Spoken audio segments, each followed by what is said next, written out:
बाला साहब थोराट जी, सुशील कुमार शिंदे जी, पृथ्वीराज चौहान जी, नरसैया आदम जी, प्रकाश यलगुलवार जी, महेश खोटे जी, उत्तम प्रकाश जी, सिद्धराम मैत्रे जी, हमारे कैंडिडेट्स प्रणीति शिंदे जी और मोहिते पाटिल जी, इंडिया अलायंस के स्टेज पे वरिष्ठ नेता, कांग्रेस के बब्बर शेर, प्यारे कार्यकर्ता, इंडिया अलायंस के कार्यकर्ता, भाइयों और बहनों, आप सबका यहाँ बहुत बहुत स्वागत। थोड़ा मेरा प्रोग्राम लेट चल रहा है, आपको कष्ट हुआ थोड़ा, इसके लिए मैं शुरुआत में ही माफी मांगता हूं आपसे। मगर आज मैं आपको मजे की बात बताने आया हूं।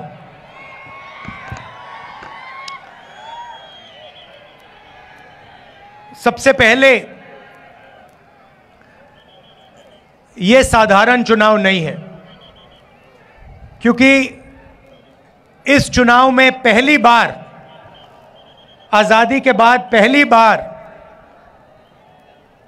एक ऐसी पार्टी है जो संविधान को खत्म करना चाहती है।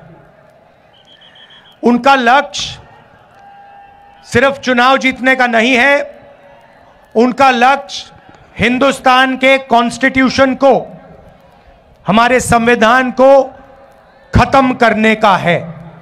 और हमारा लक्ष्य, कांग्रेस पार्टी का लक्ष्य, इंडिया अलायंस का लक्ष्य संविधान को बचाने का है और लोकतंत्र को बचाने का है। भाइयों और बहनों, इस देश में जो भी गरीबों को मिला है,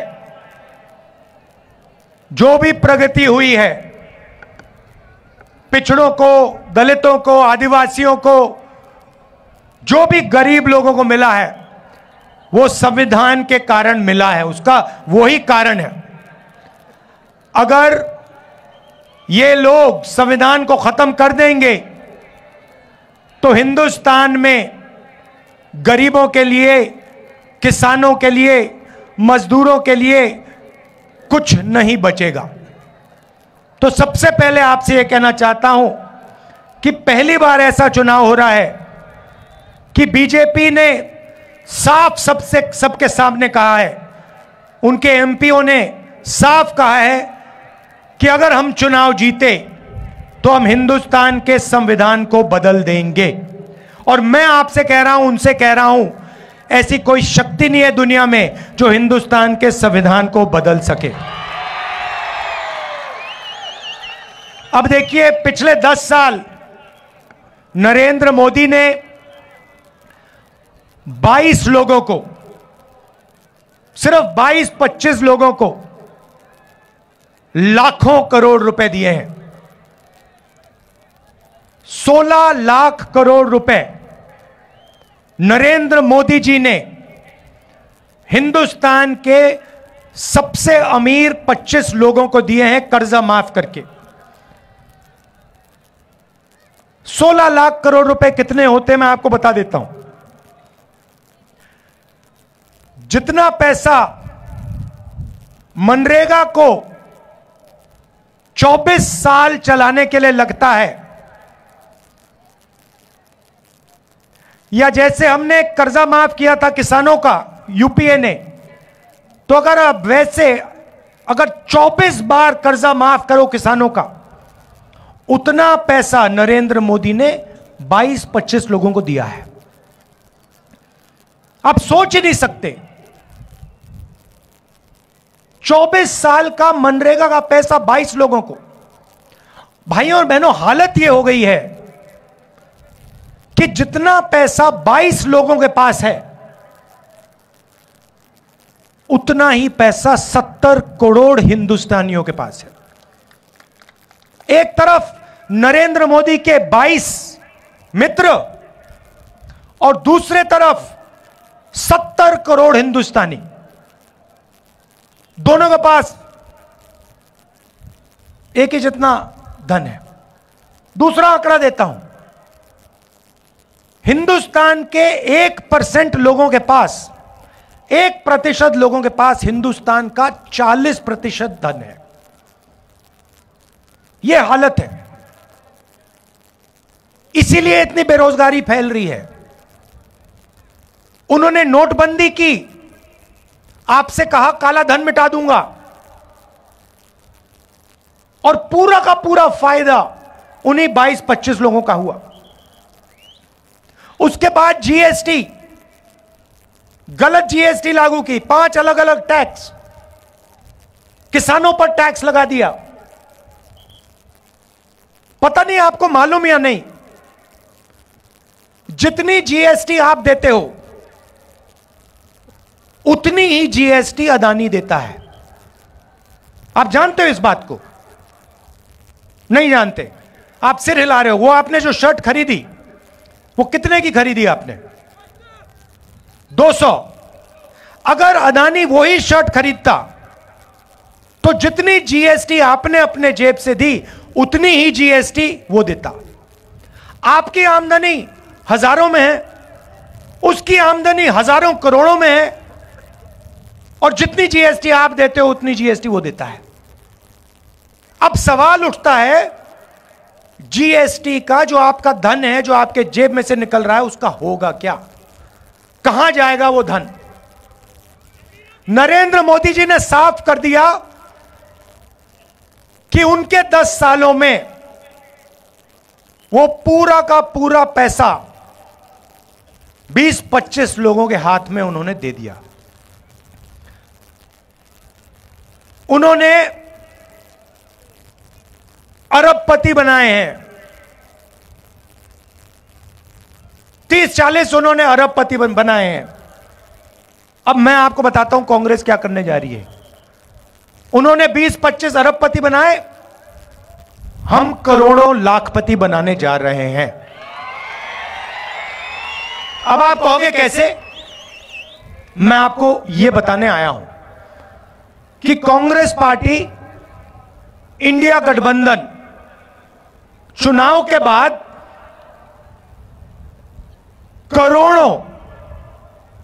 करोड़ों लाखपति कैसे बनाने जा रही है। आप जानते हो कि हिंदुस्तान में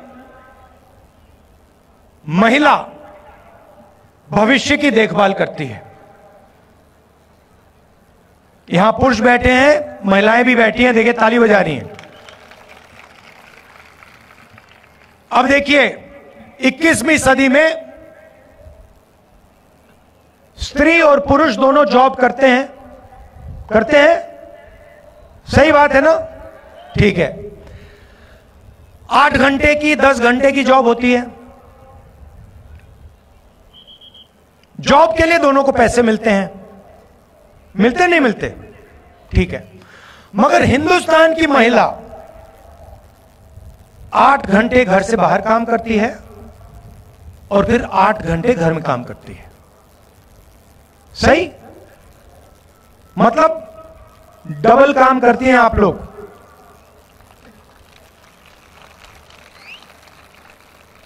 देखो महिलाएं ताली बजा रही है, पुरुष ताली नहीं बजा रहे। मगर सवाल यह है कि जो आप घर में काम करती हैं, भोजन पकाती हैं, बच्चों की देखभाल करती हैं, उसके लिए आपको कोई पैसा नहीं मिलता, कोई कॉम्पेंसेशन नहीं मिलती। कभी मिली है आपको? नहीं मिली ना? वो तो आप काम फ्री में करती हैं।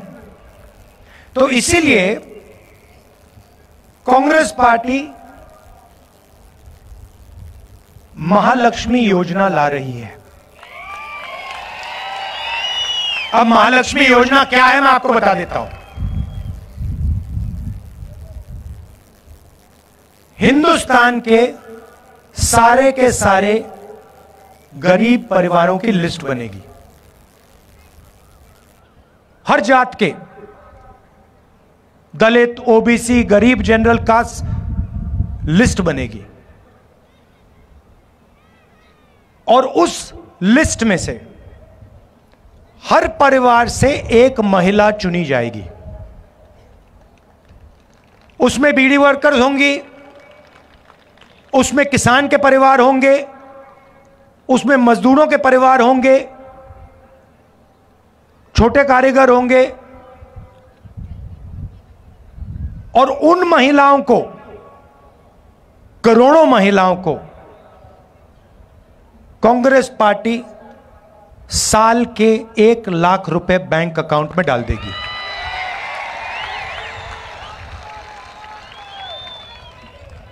साल के 1 लाख रुपए, महीने के 8,500 रुपए, खटाखट खटाखट खटाखट खटाखट खटाखट अंदर।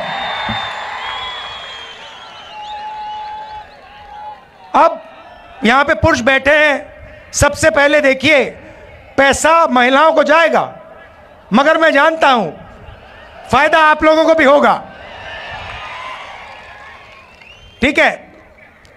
मगर युवा कहेंगे कि आपने हमारे लिए क्या किया?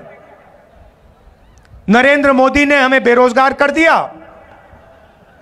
हिंदुस्तान का पूरा धन अदानी को दे दिया, नोटबंदी कर दी, जुमला पार्टी 2 करोड़ रोजगार देने थे, झूठ था, वो 15 लाख रुपए की बात की, कोविड आया, थाली बजवा दी, पकौड़े बनवा दिए। तो आप क्या करोगे? अब मैं आपको बताता हूं। अमीर घर के बच्चों को, ये जो बड़े बड़े बिजनेस वाले हैं, इनके बच्चों को जॉब मिलने से पहले ये टेम्पररी नौकरी दिलवाते हैं। इसको अप्रेंटिसशिप कहते हैं, इंटर्नशिप कहते हैं। प्राइवेट सेक्टर में, पब्लिक सेक्टर में, सरकार में इनको एक्सपीरियंस के लिए काम दिया जाता है। जैसे अदानी की कंपनी में उसका बेटा काम करता है।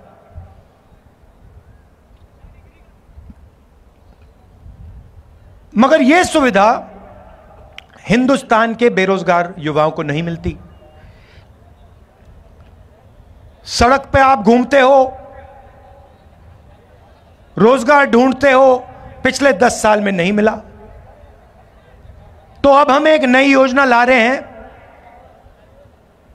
अप्रेंटिसशिप का अधिकार। अभी ताली मत बजाओ, अभी मैंने समझाया नहीं है। अप्रेंटिसशिप का अधिकार का मतलब, हिंदुस्तान में कोई भी ग्रेजुएट,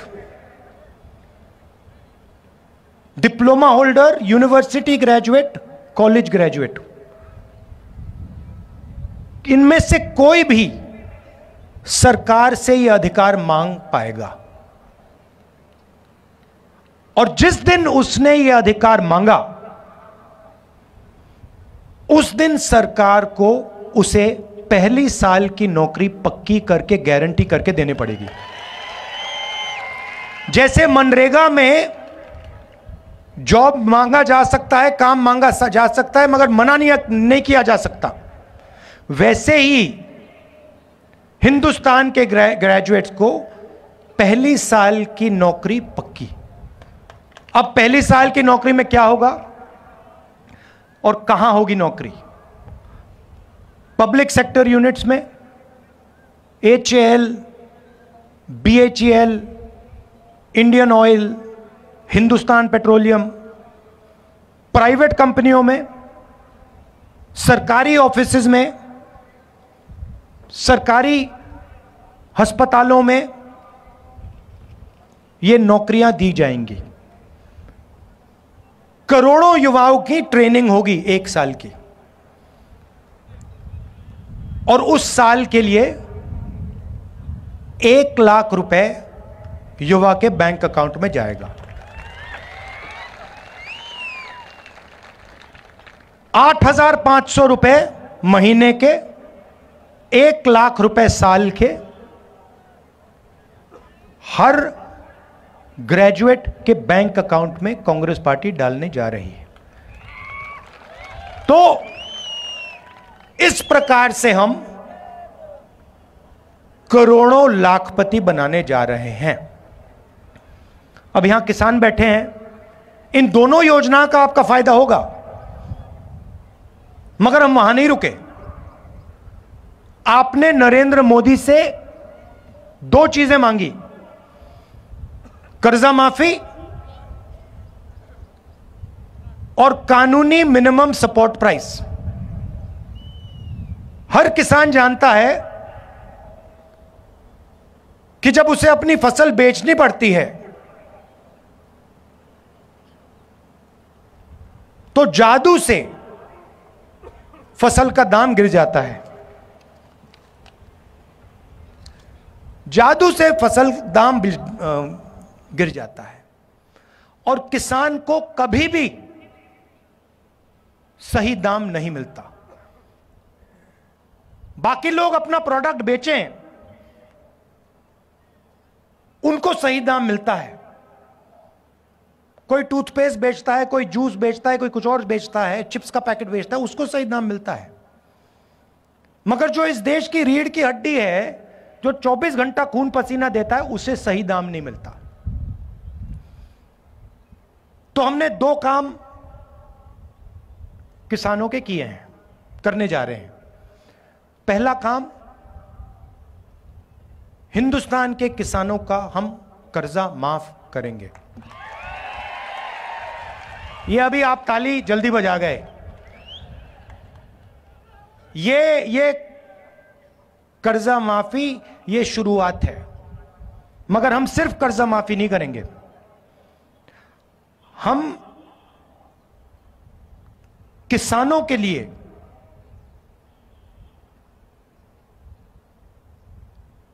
एक कमीशन रखेंगे और इस कमीशन का काम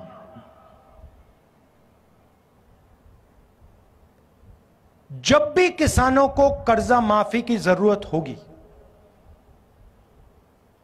यह कमीशन सरकार को कहेगा और सरकार किसानों का कर्जा माफ करेगा। एक बार नहीं, जितनी बार आपको कर्जा माफी की जरूरत होगी उतनी बार यह कमीशन कर्जा माफी करवाएगा।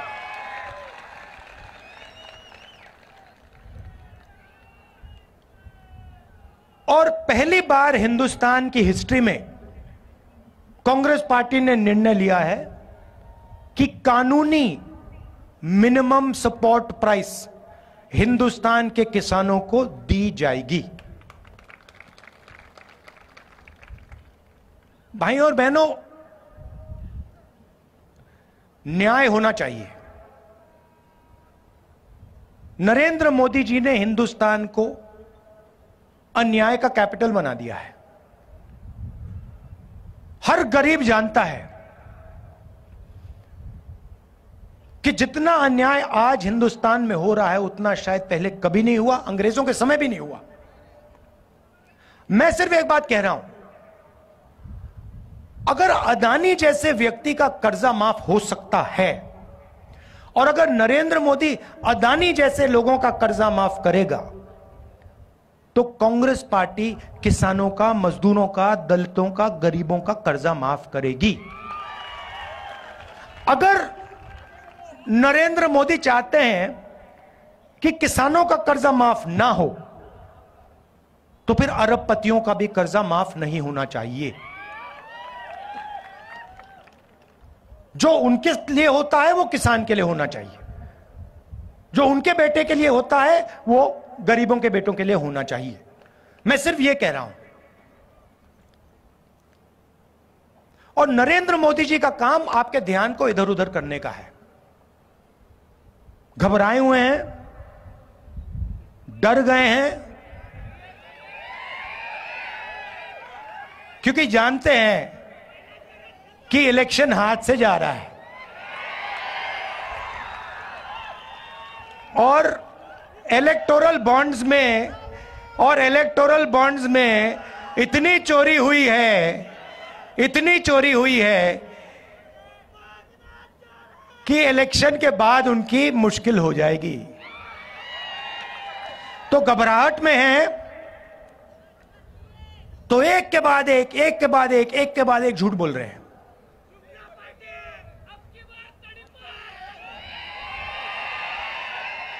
वो जानते हैं कि हिंदुस्तान की जनता बात समझ गई है। वो जानते हैं कि हिंदुस्तान की जनता इस चुनाव में संविधान की रक्षा करने के लिए खड़ी हो गई है, और वो जानते हैं कि हिंदुस्तान की जनता समझ गई है कि नरेंद्र मोदी जी अरबपतियों के नेता हैं, गरीबों के नहीं। अब आखिरी बात आपको कहना चाहता हूं, ये आपने मीडिया के मित्र देखे, ये देखे आपने, ये देखो काले चश्मे पहने स्माइल कर रहे हैं।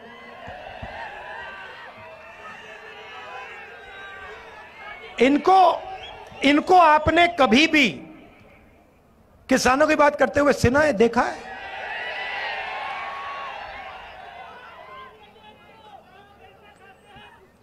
कोई मतलब मजदूर मर जाए,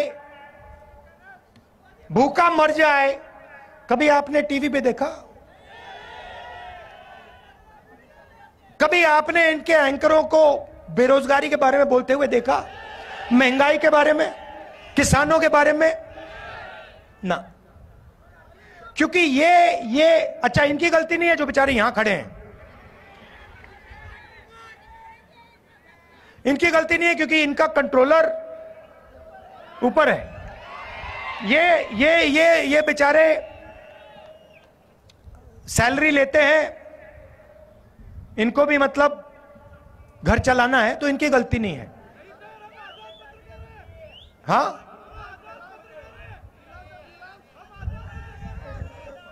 एक दो आजाद हो सकते हैं, मगर बाकी गुलाम हैं।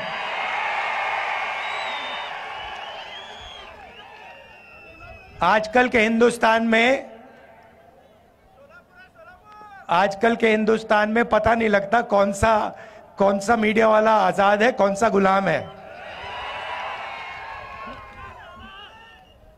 तो ये आपकी बात तो कभी करते नहीं है।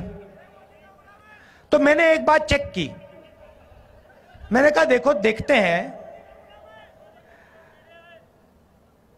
तो ये जो मीडिया कंपनीज है ना, इनके मालिकों की मैंने लिस्ट निकाली। मैंने कहा मैं देखता हूं ये हैं कौन लोग। उनकी लिस्ट निकाली, और इनके जो एंकर्स हैं, बड़े बड़े एंकर्स हैं, नाम आप जानते हो, उनकी लिस्ट निकाली। और आप हैरान हो जाओगे, लिस्ट में एक दलित नहीं था, एक आदिवासी नहीं था, एक ओबीसी नहीं था, एक गरीब जनरल कास्ट का नहीं था। ये आपके हैं ही नहीं। 90% हिंदुस्तान का तो एक भी आदमी नहीं है इनमें।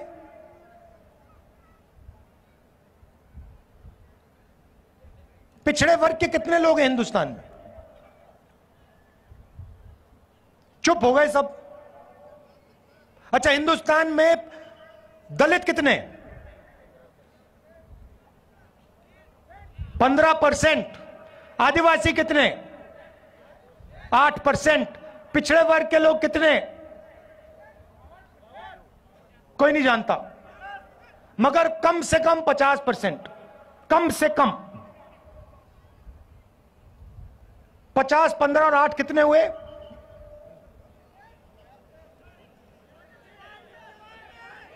73।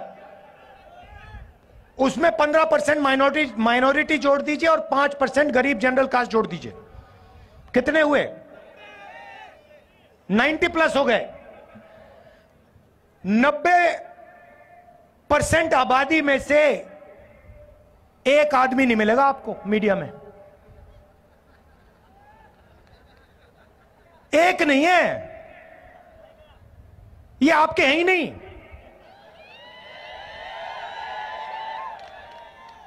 ये अदानी के हैं, ये मोदी के हैं, ये अंबानी के हैं, ये आपकी बात थोड़ी करेंगे। अच्छा ठीक है, मीडिया छोड़ो, हिंदुस्तान की सबसे बड़ी 200 कंपनी की लिस्ट निकाली मैंने, उसमें बता दो, उस लिस्ट में, उनके मालिकों की लिस्ट में मुझे बता दो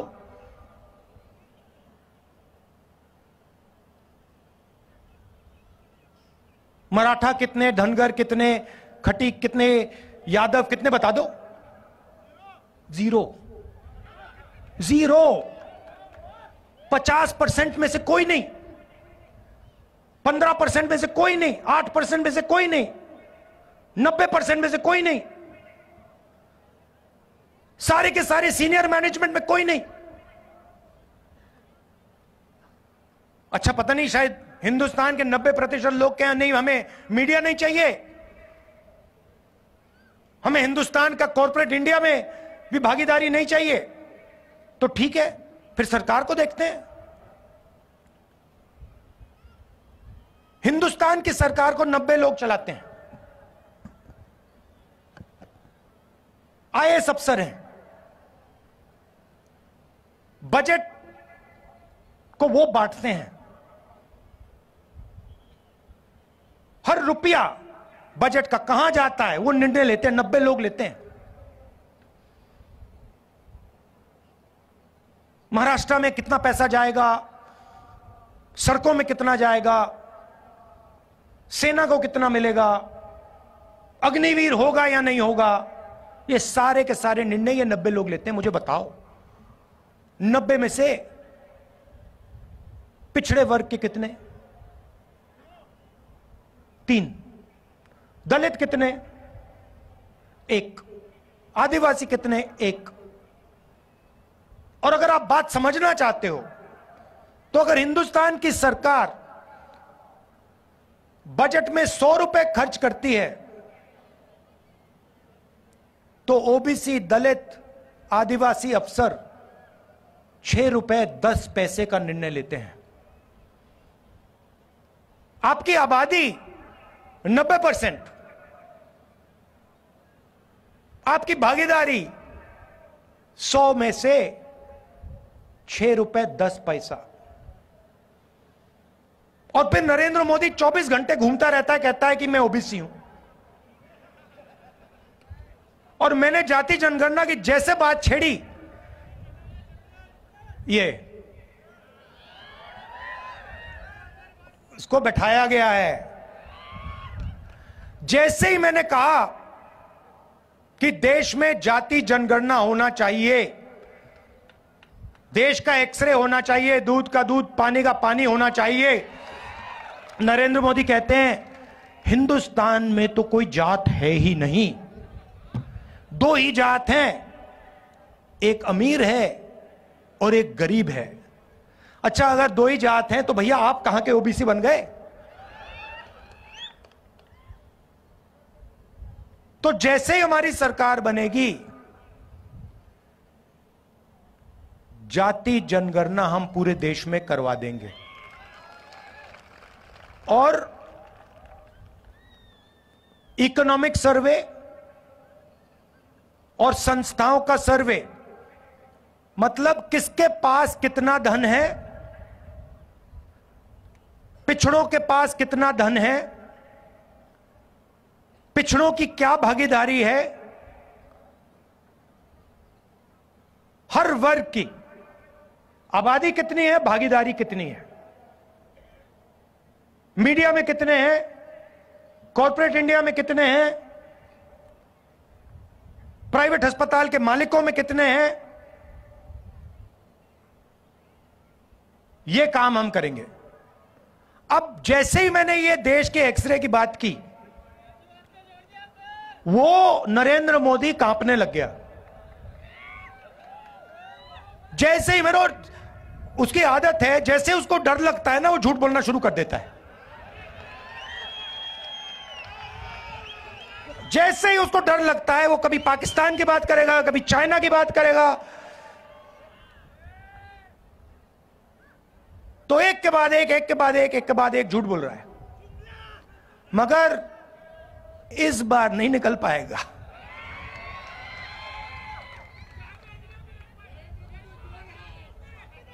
पता नहीं आपने सुना नहीं सुना, वो एक योजना लाए इलेक्टोरल बॉन्ड्स वाली, सुनिए आपने? उसमें क्या किया, सबसे पहले कहते हैं कि इलेक्टोरल बॉन्ड से हिंदुस्तान में जो भ्रष्टाचार है वो खत्म होगा। और फिर क्या किया, कहते हैं कि जो भी पैसा देना चाहता है किसी भी राजनीतिक पार्टी को, बिना नाम दिखाए पैसा दे सकता है। सुप्रीम कोर्ट ने कहा भैया ये तो कानूनी नहीं है, इसको रद्द करो, और सुप्रीम कोर्ट ने उनकी स्कीम को रद्द कर दिया।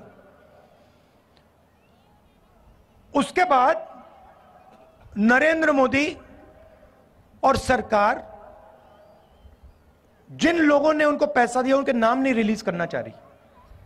सुप्रीम कोर्ट ने कहा भैया जिन्होंने आपको पैसा दिया उनके नाम दो, और कौन सी तारीख पे पैसा दिया वो बता दो। स्टेट बैंक पर दबाव डाला, वो ये इंफॉर्मेशन रिलीज ही नहीं कर रहे थे। फिर इंफॉर्मेशन रिलीज होती है, पता लगा एक दिन किसी कंपनी पे सीबीआई की रेड होती है, कुछ ही दिन बाद वही कंपनी बीजेपी को करोड़ों रुपए देती है, सीबीआई की इंक्वायरी खत्म हो जाती है। बड़ा कॉन्ट्रैक्ट दिया जाता है, हजारों करोड़ रुपए का कॉन्ट्रैक्ट दिया जाता है, और कॉन्ट्रैक्ट मिलने के 10-15 दिन बाद वो कंपनी बीजेपी को हजारों करोड़ रुपए पकड़ा देती है। सड़क पे जो एक्सटॉर्शन कहा जाता है ना, जो सड़क पे एक्सटॉर्शन, गुंडे एक्सटॉर्शन करते हैं ना, हाँ, ये उन्होंने इंटरनेशनल लेवल पर शुरू कर दिया है। और जनता से कह रहे हैं कि मैं राजनीतिक फंडिंग के सिस्टम को साफ कर रहा हूं। आप कैसे साफ कर रहे हो? अगर आप साफ कर रहे होते तो आप कहते भैया जो भी पैसा दे रहा है नाम सामने रखो, कौन से दिन दिया, किसने दिया, हिंदुस्तान की पब्लिक को बताओ। मगर नहीं, मगर देश समझ गया है। और जैसे मैंने आपको शुरुआत में कहा, लड़ाई संविधान को बचाने की है, और अगर नरेंद्र मोदी अरबपतियों को पैसा दे सकता है, उनका कर्जा माफ कर सकता है, तो कांग्रेस हिंदुस्तान की महिलाओं को, हिंदुस्तान के युवाओं को, हिंदुस्तान के किसानों को पैसा दे सकती है और देगी। आप सबका बहुत बहुत धन्यवाद। नमस्कार, जय हिंद। एबीपी माझा, उघडा डोळे बघा नीट।